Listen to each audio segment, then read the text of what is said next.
नहमदुहु व नसल्ली अला रसूलिल करीम अम्मा बाद। बशीर साहब ने पूछा है कि आजकल कुंभ मेला में गंगा स्नान करते हैं, तो लोग कहते हैं कि पाप धुल जाता है और पुण्य मिलता है। तो हमारे यहाँ बैतुल्लाह का भी तो तवाफ करते हैं, अरफात में जाते हैं, मुजदलिफा में जाते हैं, उम्रा करते हैं, हज करते हैं, उससे भी पाप धुलता है। तो दोनों के दरमियान फ़र्क क्या है, आप बताएं। वो फ़र्क समझना चाहते हैं एक मुसलमान होने के हिस्से से। जवाबन अर्ज है कि कुंभ मेले में क्या होता है मुझे पता नहीं है, लेकिन गैर मुस्लिम के जो त्यौहार और देखा, यहूद का, नसारा का या और का, तो ऐसा मालूम हुआ कि हमारे उनके दरमियान 5 फ़र्क है। एक फ़र्क तो यह है कि इस्लाम में सिर्फ एक ही खुदा की इबादत की जाती है, जबकि गैर मुस्लिमों के यहाँ देवी की, देवता की, गंगा की, पहाड़ की, मज़ार की, पीर की, फ़कीर की, पता नहीं कितने लोगों की इबादत की जाती है। हमारे यहाँ नहीं है, हमारे यहाँ इबादत सिर्फ एक खुदा की होगी।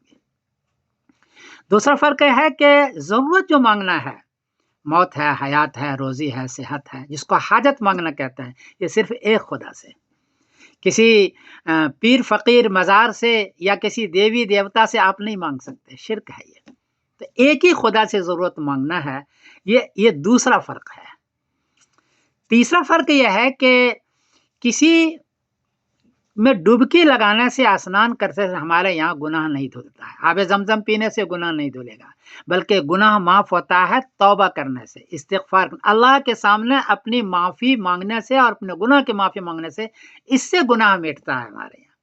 तो दूसरों के यहाँ यह है कि कोई काम कीजिए किसी मुशरिकाना, तब भी गुनाह धुल जाता है। हमारे यहाँ नहीं, हमारे यहाँ यह है कि अल्लाह ही से माफ़ी मांगो तो जाके गुनाह धुलेगा। ये तीसरा फ़र्क है।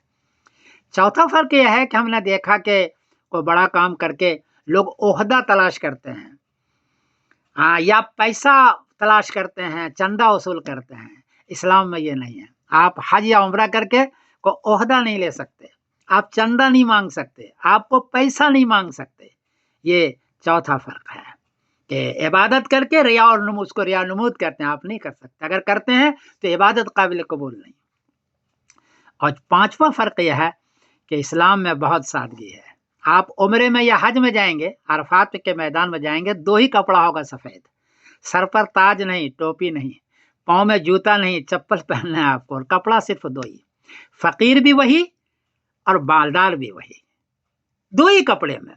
ज़ात पात का बिल्कुल फ़र्क वहाँ मिट जाता है। अरफात के मैदान के अंदर, मुज़दलिफ़ा के मैदान के अंदर, मिना के मैदान के अंदर सिर्फ 2 कपड़ा सफ़ेद, और कोई जुमला और भी नहीं बोल सकते। जुमले का भी एतबार है, सिर्फ एक ही जुमला फ़कीर भी बोलेगा और बादशाह भी बोलेगा, लब्बैक लब्बैक ला शरीक लक लब्बैक। इसका मतलब है, अल्लाह तेरे सामने हम हाजिर हैं, अल्लाह तेरे ही सामने हम हाजिर हैं माफ़ी मांगने के लिए, और तेरा कोई शरीक नहीं है।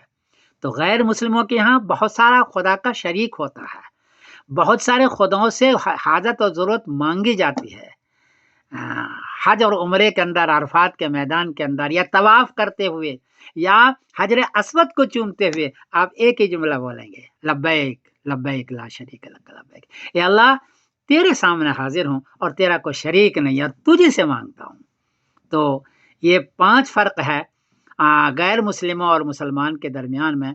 इसलिए गैर मुस्लिमों को, मेले को या वहाँ के काम को मुसलमान के साथ जोड़ना और मुवाज़ना करना सही नहीं है। एक बात और बता दूं, तमाम नबियों का भी तरीक़ा यही था। सबसे पहला जो दुनिया में आए हैं आदमी, जिसको पुराना मज़हब कहते हैं, और शायद गैर मुस्लिम उसको सनातन धर्म कहते हो शायद के, तो सबसे पुराना मज़हब है हज़रत आदम अलैहिस्सलाम का। सबसे पहले वो आए थे, वो भी अरफात में जाकर के यही 5 काम किया, यानी एक अल्लाह को पूजना, एक अल्लाह से माफ़ी मांगना, एक अल्लाह से ज़रूरत मांगना, और 2 कपड़े सफ़ेद पहनना। ये है बड़ी चीज़ जो इस्लाम के अंदर है, और सारे नबियों का ये मज़हब है। ये 5 फ़र्क है। कोई गलती हुई तो माफ़ करना, इसलिए कि ये समझाने के लिए मैंने बशीर साहब को कहा है। वाकई में किसी पर तंज़ नहीं कर रहा हूँ, बशीर साहब को समझाने के लिए, मुसलमानों को समझाने के लिए मैं कर रहा हूँ। अस्सलामु अलैकुम व रहमतुल्लाहि व बरकातहू।